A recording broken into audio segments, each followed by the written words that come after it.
Hello, my name is Melinda and I am here on behalf of the herd, which I don't know why I say that, and if you've heard any of our other speakers, everybody sort of drops down like that, like some sort of cattle call. I don't know why we do that. Blurt it out. But have you ever felt like doing that, just blurting out what you're thinking sometimes? Mm-hmm. Yeah, like, Mom, when you meet my friends, you have got to stop.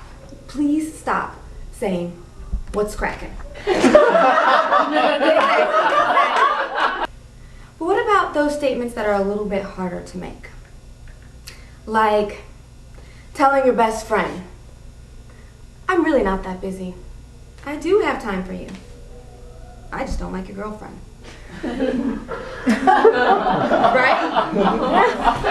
Right?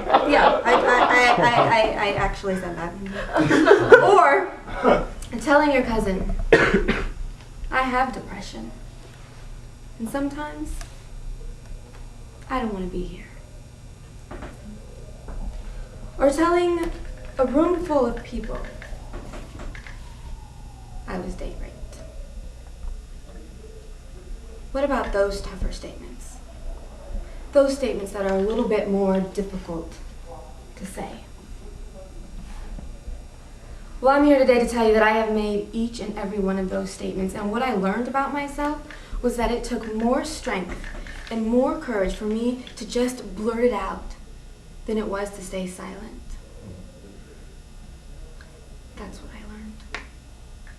Sometimes you just need to blurt it out. But as soon as I got to that brick building where they had the therapy and counseling services, I kept thinking, how am I going to walk in here? How am I going to do this? How am I going to tell a complete stranger something that I have never told anybody else? How am I going to do this? You see, in the back of my mind, I knew that the date rape was there. I just didn't know that it had manifested itself in ways that other people, like my boyfriend, had seen. So I go in, and sitting there is this woman who couldn't have been any more older than the difference in age of you and I right now. And I was thinking, okay, how is this chick gonna help me?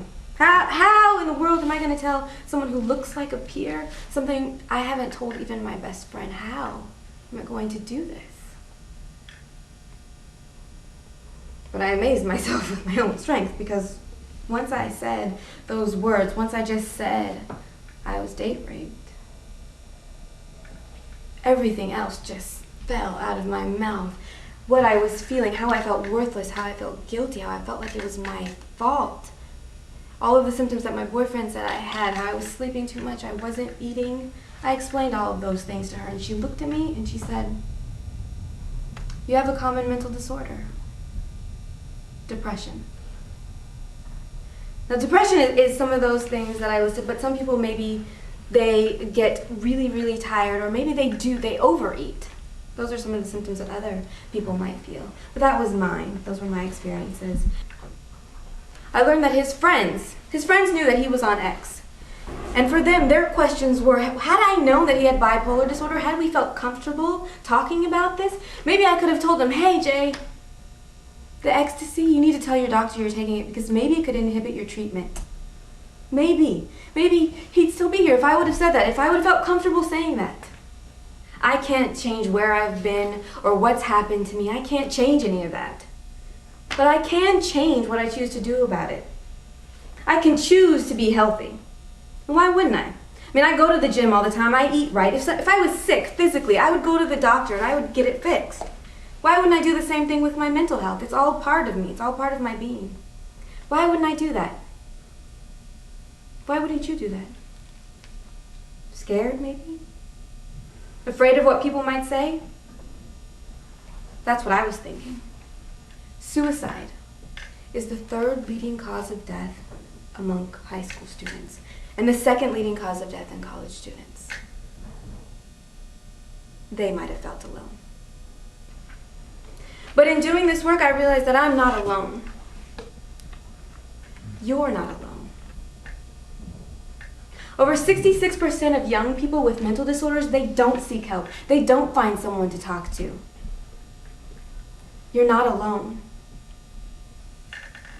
7 out of 10 young people with a substance abuse disorder have a co-occurring mental health issue. You're not alone. 1 out of 5 young people and 1 out of 4 college students or adults have a diagnosable mental disorder in a given year. You're not alone.